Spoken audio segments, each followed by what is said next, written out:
आज आपण या व्हिडिओमध्ये मायनर आणि कोफॅक्टर फाइंड आउट करणार आहे. To find minors and cofactor of 2 by 2 matrix. Note first, 2 by 2 matrix. Capital A is equal to Aij. Capital A means notation of matrix. Aij, that is the element of the matrix. 2 by 2 means number of rows 2 and number of column also 2. Now this is first row. Now this is second row. First column and second column means order of this matrix is 2 cross 2. जर matrix A is equal to A11, A12, A21 आणि A22 असेल तर या केसमध्ये आपण minor आणि कोफॅक्टर find out करणार आहे. दिलेल्या मॅट्रिक्सचे minors and cofactors find out करणार आहे. कोफॅक्टर्स ऑफ एलिमेंट Aij, त्यासाठी फॉर्म्युला आहे capital Aij is equal to -1 raised to i+j into Mij. तर यामध्ये Mij काय राहणार आहे? मायनर्स ऑफ एलिमेंट Aij राहणार आहे. म्हणजे आपल्याला कोफॅक्टर फाइंड आउट करण्यासाठी अगोदर मायनर फाइंड आउट करावं लागणार आहे. Minor of corresponding element Aij.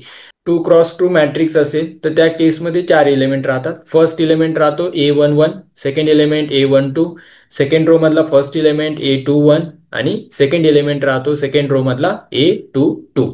अगोदर आपण मायनर फाइंड आउट करणार आणि नंतर कोफॅक्टर्स फाइंड आउट करणार आहे. या फॉर्म्युलाचा यूज करून आपण मायनर आणि कोफॅक्टर फाइंड आउट करणार आहे. पहा example number 1, find minors and cofactor of a matrix. आता यामध्ये एक मॅट्रिक्स गिवन आहे, मॅट्रिक्स 2 -3 3 आणि 5. फर्स्ट स्टेप आपण करणार, हिअर लेट दिलेला जो मॅट्रिक्स आहे त्याला कॅपिटल ए कन्सिडर करा. Capital A is equal to 2 -3 3 5 हा दिलेला मॅट्रिक्स आहे. Now first here minors of element Aij. Minors साठी notation capital Mij. Minors of element Aij. आता यामध्ये first now therefore M11. M11 means minor of element A11. म्हणजे ह्या 2 चा minor find out करायचा आपल्याला. या 2 चा मायनर फाइंड आउट करायचा. 2 चा मायनर फाइंड आउट करायचा असेल तर फर्स्ट रो आणि फर्स्ट कॉलम डिलीट करायचा. First row first column delete करायचा. जो एलिमेंट राहतो तो एलिमेंट म्हणजे त्या एलिमेंटचा मायनर राहतो. म्हणजे या 2 चा मायनर काय येतो 5. सेम आता या सेम मेथड आता -3 चा मायनर फाइंड आउट करायचा आहे. मग -3 चा मायनर फाइंड आउट करायचा असेल ते that is M12 is equal to, कारण हा फर्स्ट रो आणि सेकंड कॉलम मधला एलिमेंट आहे म्हणून M12 यूज करायचा. कॅपिटल नोटेशन यूज करायचं. इज इक्वल टू परत हा -3 फर्स्ट रो मध्ये येतो आणि सेकंड कॉलम मध्ये येतो. मग फर्स्ट रो आणि सेकंड कॉलम कट करायचा. राहिलेला एलिमेंट म्हणजे हा त्याचा मायनर राहतो. म्हणजे -3 चा मायनर येतो +3. Next element M21. Next minor M21. The M21 म्हणजे या 3 चा मायनर फाइंड आउट करायचा. परत यामध्ये सेम प्रोसेस. जर मला या 3 चा मायनर फाइंड आउट करायचा असेल तर मला त्याचा रो आणि त्याचा कॉलम कट करायचा. रो आणि कॉलम कट केल्यानंतर जो एलिमेंट राहतो तो एलिमेंट इथे लिहायचा -3. यामध्ये काय राहतो -3 म्हणून हा -3 झाला. आणि लास्टला आता म्हणजे M22. M22 म्हणजे एलिमेंट ऑफ मायनर A22 हे नोटेशन वापरलं जातं. M22 म्हणजे ह्या 5 चा मला मायनर फाइंड आउट करायचा. ह्या 5 चा मायनर फाइंड आउट करायचा असेल तर परत त्याचा रो आणि कॉलम कट करायचा. रो आणि कॉलम कट केला तर जो एलिमेंट राहतो म्हणजे ते 2 एलिमेंट राहतो. म्हणजे हा 2 त्याचा काय झाला मायनर झाला. म्हणजे या 5 चा मायनर येतो 2 येतो. म्हणजे अशा प्रकारे आपण मायनर फाइंड आउट केले. मायनर ऑफ 2 हा येतो 5, मायनर ऑफ -3 हा येतो +3, मायनर ऑफ 3 हा येतो -3 आणि मायनर ऑफ 5 दॅट इज 2 येतो. And cofactors of element Aij. Cofactors of element Aij यासाठी एक फॉर्म्युला आहे. कोफॅक्टरसाठी कॅपिटल Aij नोटेशन वापरलं जातं.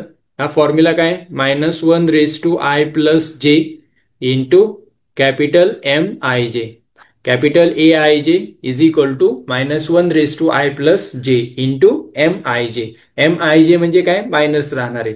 आता यामध्ये 4 एलिमेंट आहे. First element A11, A12, A21 आणि A22 या 4 इलेमेंटचे आपल्याला परत को फॅक्टर्स फाइंड आउट करायचे. मग को फॅक्टरसाठी नोटेशन कॅपिटल ए यूज करायचा. देअरफॉर कॅपिटल ए11 म्हणजे इथे आय ची व्हॅल्यू 1 आहे, जे ची व्हॅल्यू 1 आहे. यामध्ये आय ची व्हॅल्यू 1 पुट करा, जे ची व्हॅल्यू 1 पुट करा. या केसमध्ये येतो -1चा पॉवर 1 + 1 2 येईल आणि -1चा पॉवर 2 केलं तर हा +1 येतो. म्हणजे हा येतो +1 इंटू M11. मग M11 आपण फाइंड आउट केलेला आहे. M11 काय येतो? M11 इथं 5 आलेला आहे. हा 5 ॲज इट यूज करायचा.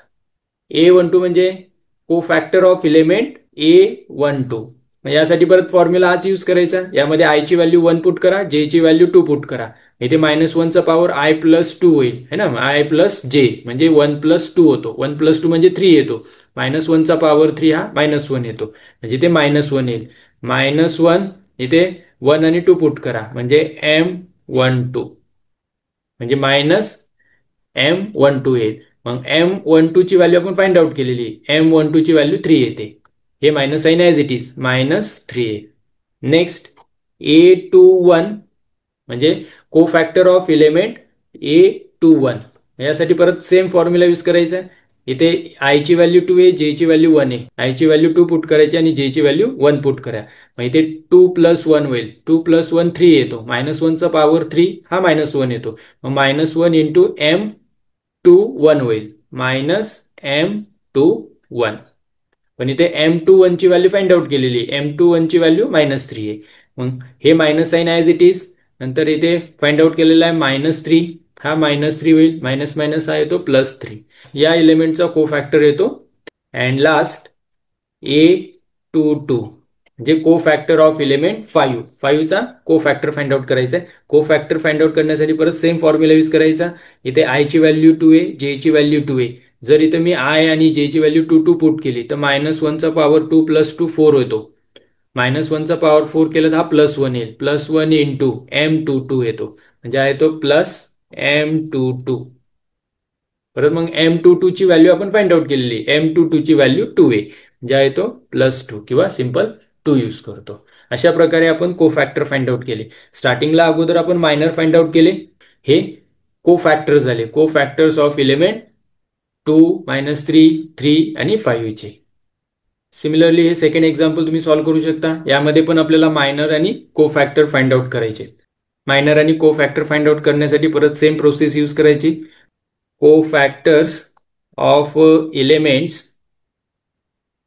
are first co-factor येतो 4, second -3, -2 and +1. अशा प्रकारे दिलेल्या मॅट्रिक्सचे आपण मायनर्स अँड को फॅक्टर फाइंड आउट करू शकतो. थँक्यू.